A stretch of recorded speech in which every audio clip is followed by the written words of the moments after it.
Maybe you don't need more success.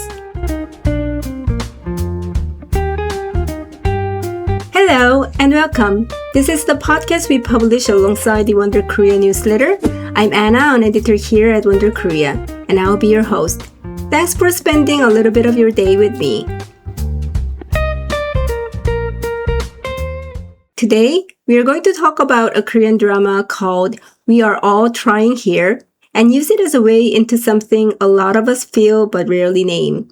The anxiety that runs quietly underneath modern life, that constant low hum of, am I doing enough? Am I enough? Many of us spend our whole lives trying to become someone who has enough, so that we can finally feel like someone who is enough. But no matter how much we collect, that quiet anxiety underneath, it doesn't really go away, does it? That's exactly what this drama stirred up in me. So in this episode, I want to walk through it together. Why we are all so afraid of feeling worthless. How comparison quietly runs our lives. And this beautiful, imperfect idea of just learning to keep walking anyway, even in wet shoes. Stay with me, that'll make sense later. So, We Are All Trying Here. That's the English title. And honestly, it's gentle. A little too gentle if you ask me. It doesn't quite carry the weight of the original. Because the Korean title, translated more literally, means something closer to everyone is fighting their own worthlessness. Sit with that for a second. Everyone is fighting their own worthlessness. And in a world like ours, capitalist, hyper-competitive, materialistic, that word, worthless, has a very specific sting. It means no usefulness, no value. By market logic, no price tag. And when you grow up inside endless competition, it starts to feel almost natural to measure yourself by money, by productivity, by recognition, by how useful you are to everyone else. And then one day it hits you. Maybe you don't have the credentials to prove yourself, and suddenly you're terrified. Now here's where an old philosopher comes in, Erich Fromm. Back in 1976, he wrote this classic called To Have or To Be, and he basically diagnosed this exact ache in us. He said we are all torn between two ways of living. There's the having mode and there's the being mode. In the having mode, we try to prove our worth by piling up external stuff, possessions, achievements, status, approval, even people. It's I have, therefore I am. That's the quiet foundation under a lot of our days. But in the being mode, life isn't rooted in what you own. It's rooted in something inside you, aliveness, authenticity, love, presence, real connection. And watching this drama, I felt like that whole dilemma was just echoing between the characters. Take the main character, Dongman. For more than 20 years, he's been trying and failing to debut as a film director. And here's the part that got me. For him, debuting isn't just a career goal. He believes it's the final piece of evidence, proof that he has the right to exist at all. What he wants to look like success, but underneath is something so much more fragile. He just wants to stop feeling insecure. He chases his success to escape the terror of being called a failure, to have a debut film, to have the title of director, to have other people's recognition. Those are the only shaky little pillars holding up his whole sense of self. And that's the tragedy Fromm points to, because the having mode doesn't stop at money or things. We try to possess status. We try to possess love, knowledge, taste, identity, even the image of being a certain kind of person. And once what you own becomes the proof of who you are, well, every possible loss turns into an existential threat.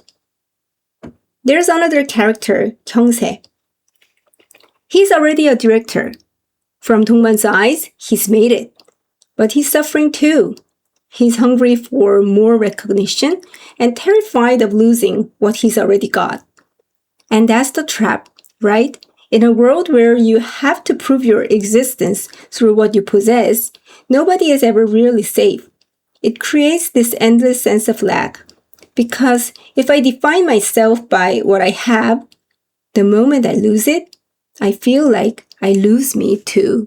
So we want more impressive, more secure, more admired, more undeniable.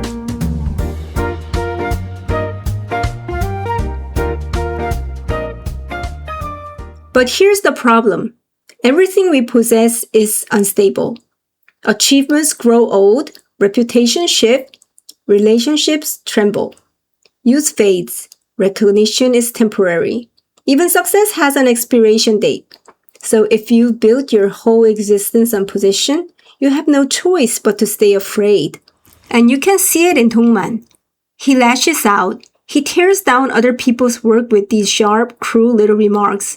On the surface, it looks like arrogance, like bitterness.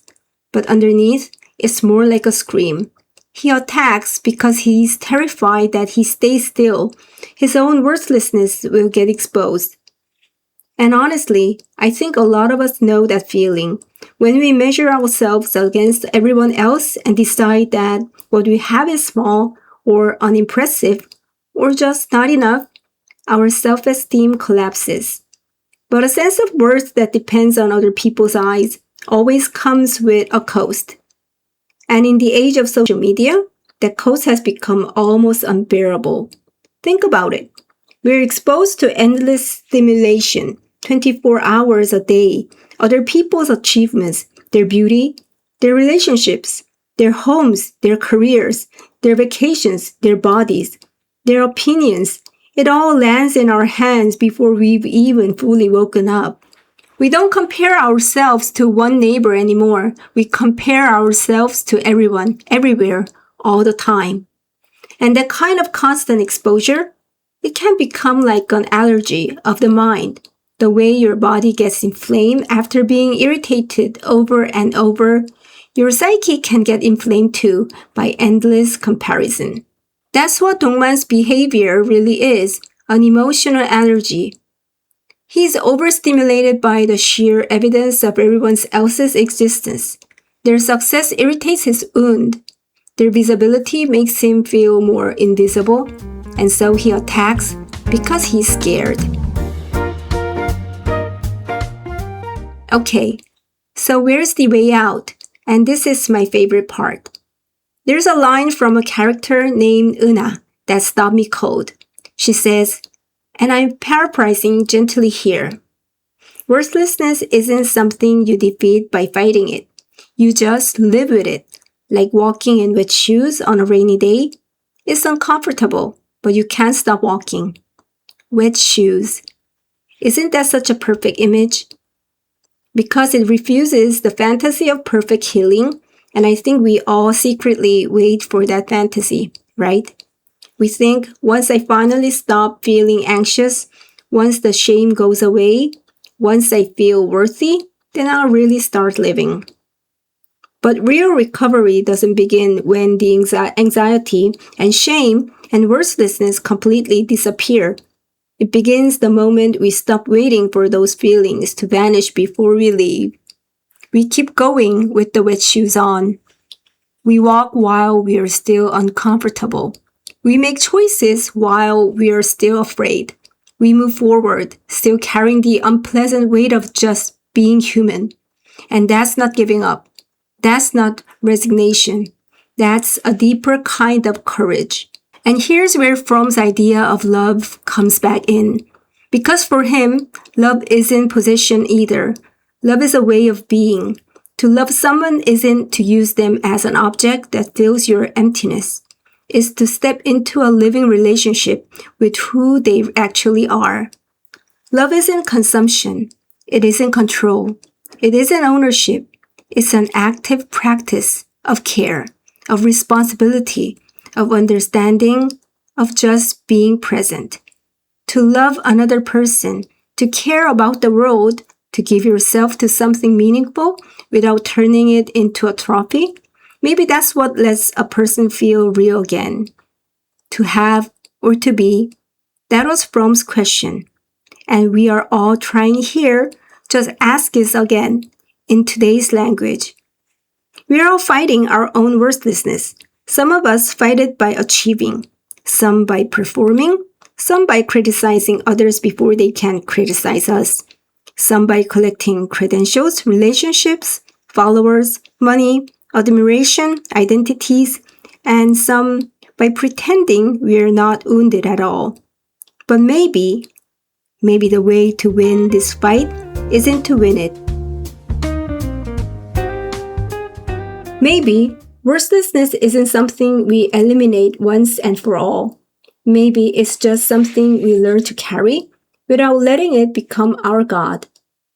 Because the world is going to keep asking us what we have, what title do you have, what success do you have, and maybe the most radical thing you can do in this exhausting age of endless proof is not to become more impressive. It's to become more alive. What keeps us alive isn't the lifelong trial of proving our usefulness to a ruthless world. It's the act of fiercely loving, standing by someone's side, no conditions attached, and refusing to abandon our own lives, even on the days we feel completely empty. So if today feels like one of those wet shoe days, I just want to leave you with this. Even in wet shoes, even under a heavy downpour, you have the right to keep walking. You don't need to prove yourself to me or to anyone. You are enough, right now, exactly as you are. Thank you so much for spending this time with me. This has been the Wonder Korea podcast, and I've been your host, Anna. If this episode meant something to you, share it with someone who might need to hear it too. And if you're not already reading the Wonder Korea newsletter, come find us there. Take care of yourself out there, and I'll see you next time.